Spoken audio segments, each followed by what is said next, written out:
অনেক অনেক কিছু বোঝার চেষ্টা করছি, ছবিতে কি বুঝালো, ছবিটা কি আমাদের এটা কি বলতে চাচ্ছে। আসলে না, আমি একজন সাধারণ দর্শক হিসেবে আমি একেবারে সাদা মাটা একটা গল্পকে দেখছি আজকে, এবং এই গল্পটা দেখতে গিয়ে আমার কাছে মনে হয়েছে যে মানব মানবীর এত সুন্দর প্রেমের গল্প।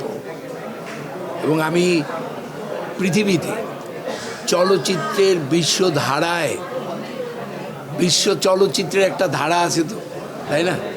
এই যেদিন থেকে চলচ্চিত্র হয়েছে সেই দিন থেকে আজ পর্যন্ত এই বিশ্ব চলচ্চিত্র ধারায় মাস্টারপিসগুলো যুক্ত হয়েছে। এই চলচ্চিত্রটা বাংলাদেশের চলচ্চিত্র হয়ে বিশ্ব চলচ্চিত্রের একটি বড় জায়গায় চলে গেছে, এবং এই চলচ্চিত্রটি আমরা সবসময় বলি একটি আন্তর্জাতিক চলচ্চিত্র হয়ে ওঠে যখন একটা আঞ্চলিক চলচ্চিত্র হয়ে ওঠে। এটা একটা বাংলাদেশের চলচ্চিত্র হয়ে এটা একেবারেই আন্তর্জাতিক একটা জায়গায় চলে গেছে।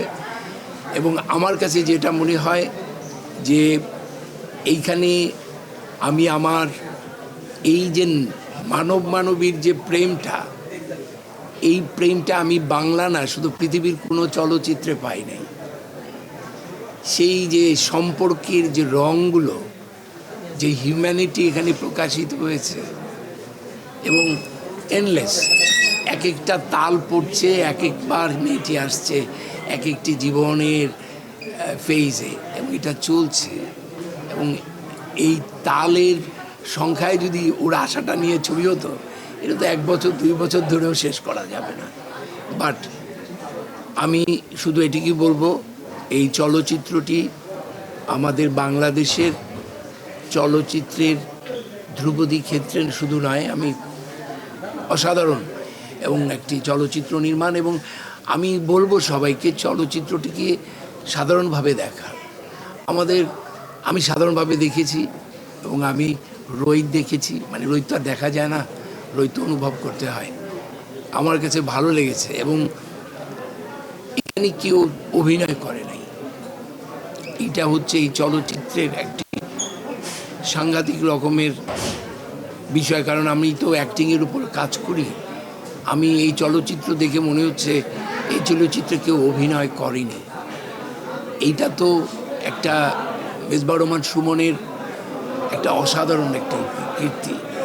এই চলচ্চিত্র অলরেডি তো বিশ্বর একটা জায়গায় গিয়েছি, এবং যত দিন যাবে এই চলচ্চিত্র, যত মানুষ দেখবে, ততদিন এই চলচ্চিত্রগুলোকে এটা আস্তে আস্তে এটা প্রকাশিত হবে। এবং এই চলচ্চিত্রটা একবার দেখার জন্য না, আসলে এই চলচ্চিত্রের মধ্যে সব কিছুই আছে, অ্যাবসার্ডিটি আছে, অ্যাবস্ট্রাকশন আছে, ভালোবাসা আছে, সব আছে। আবার আপনি যদি লোকেশনগুলো দেখেন, সেই লোকেশন যেমন বাংলাদেশের, আবারও এটা পৃথিবীর যে কোনো দেশের মানুষ মনে করবে যে এটা আমার গল্প। এইটা কিন্তু এই চলচ্চিত্রটার একটি অনেক গুরুত্বপূর্ণ। এবং কেন এটাকে বিশ্বধারায় আমি যুক্ত করছি চলচ্চিত্রের, কারণ এই রকমের কোনো চলচ্চিত্র আমরা আগে পাইনি।